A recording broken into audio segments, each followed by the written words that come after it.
Bonjour à tous, j'espère que vous allez bien. Aujourd'hui, on va voir si il faut vraiment ressentir ces affirmations pour que ça se manifeste. Si vous êtes nouveau, nouvelle par ici, bienvenue. Je m'appelle Célia, je suis coach en manifestation consciente, amour de soi et exploration intérieure. Alors, je vais vous lire un extrait du livre de Neville Goddard. C'est un de ses livres les plus connus. C'est Ressentir, voilà le secret. Ça doit être une des traductions en français. Et ce livre, bon, il est très petit. Je vous mettrai, il y a un lien où vous pouvez le lire gratuitement sur Internet. C'est vraiment une petite pépite. Voilà, c'est un chef-d'œuvre hyper intéressant. Et en fait, le parti pris de Neville Goddard, vous allez voir dans l'extrait, c'était de dire que les pensées, quand elles sont ressenties, c'est vraiment ça ensuite qui va s'imprimer, s'exprimer dans notre réalité 3D. Donc je vous lis l'extrait et puis après on va en parler. Alors, le subconscient ne produit pas d'idées, mais il accepte comme vraies toutes celles que l'esprit conscient ressent comme étant réelles. Et par un processus qui lui est propre, il matérialise les idées acceptées. Par conséquent, par sa capacité à imaginer et à ressentir, ainsi que par sa liberté de choisir les idées qu'il entretient, l'homme contrôle la création. Le processus débute par une idée qui devient un sentiment intérieur, un ressenti, et qui se termine par une volonté d'agir. Les idées sont implantées dans le subconscient par le ressenti. Aucune idée ne peut être implantée dans le subconscient si elle n'est pas d'abord ressentie.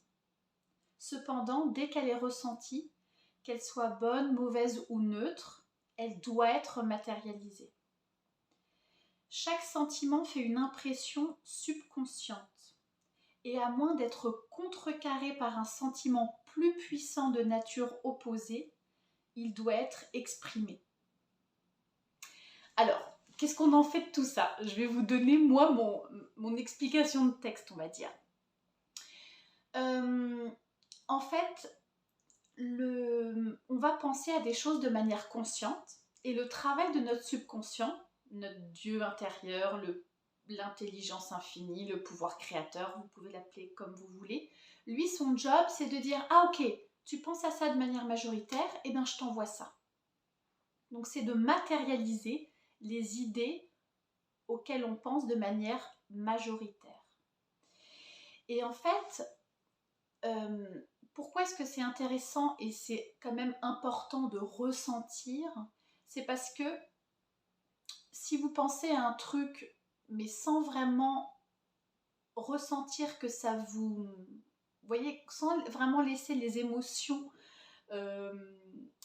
amplifier ce que vous pensez, ça n'a pas le même impact que si vraiment vous pensez à quelque chose, vous y pensez de manière régulière, majoritaire, et vous laissez le sentiment s'installer à l'intérieur de vous.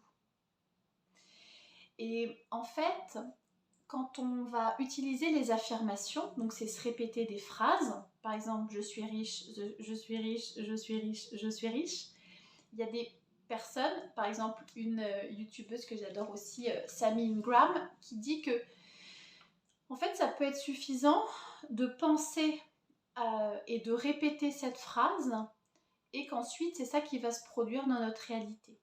Alors je suis d'accord parce que c'est quand même nos pensées qui manifestent, mais c'est surtout les pensées qui sont ressenties. Et en fait, si vous vous dites pendant 10 minutes ou 5 minutes « je suis riche, je suis riche, je suis riche », au début, ça peut être vraiment un process, enfin, vous voyez, quelque chose de mental où il n'y a pas vraiment de ressenti dans le corps.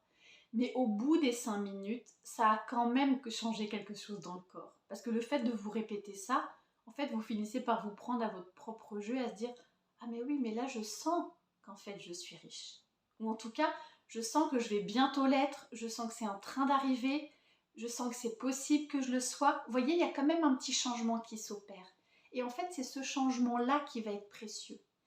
C'est pour ça que de s'autoriser à laisser infuser comme ça les affirmations qu'on va se répéter et au maximum de les ressentir dans le corps, c'est ça qui va ensuite s'exprimer. Donc vous allez me dire, bah oui, mais si je répète mes affirmations et que je ressens rien du tout, eh ben continuez à vous les répéter jusqu'à ce qu'en fait vous sentiez qu'il y a un petit changement à l'intérieur de vous. Parce que c'est ça qu'on cherche dans la manifestation. C'est pas répéter des phrases vides de sens, je suis aimée, je suis riche, je suis incroyable, etc.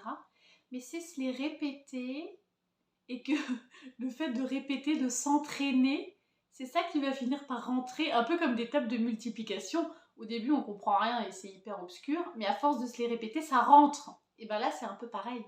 Le fait de se répéter des affirmations, etc., et de s'autoriser à ressentir qu'il y a peut-être un petit changement qui s'opère à l'intérieur de soi, c'est ça qui va accélérer le processus de manifestation. Parce qu'en fait, dans la manifestation, on change, enfin, comment dire, c'est toujours soit qu'on change, donc on essaie d'avoir toujours des changements qui sont notables à l'intérieur de soi.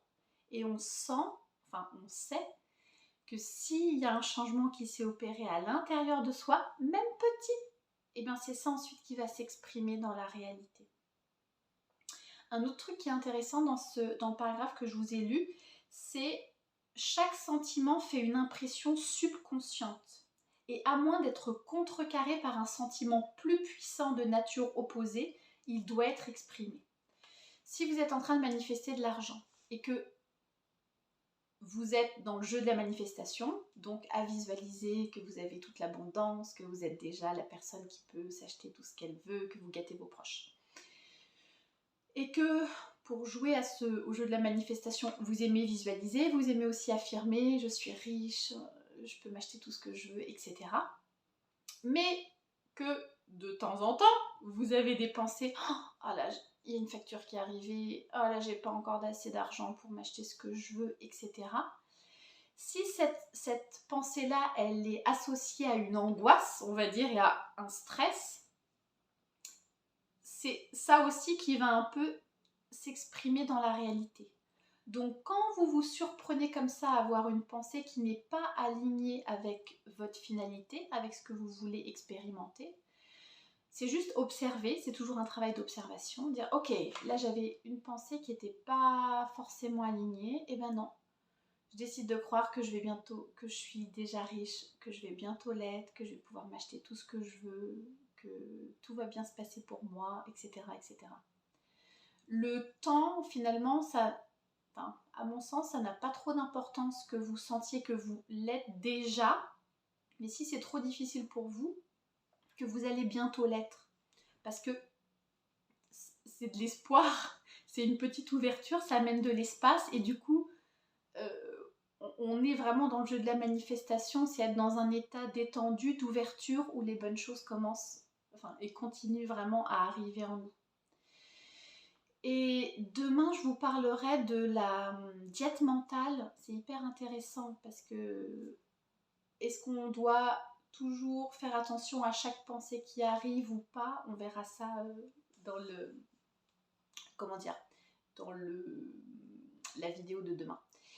Et en fait, juste pour conclure, on voit que c'est important de ressentir parce que si vous prenez par exemple des belles expériences de votre vie passée, des jolis souvenirs, vous fermez les yeux, vous vous revoyez dans une situation avec une personne ou pendant un voyage ou je ne sais pas, vous pouvez ressentir, en fait, appeler à vous les émotions que vous avez ressenties à ce moment-là.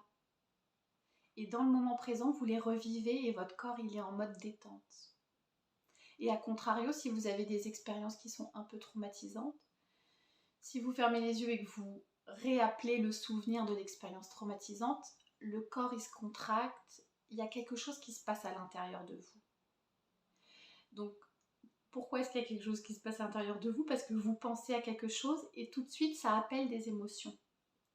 Donc là, le fait d'essayer, quelle que soit la pratique de manifestation que vous préfériez, que ce soit l'écriture, la visualisation, l'affirmation ou un petit mélange de tout ça selon les moments. En fait, c'est d'essayer de changer qu'est-ce qui se passe à l'intérieur de soi.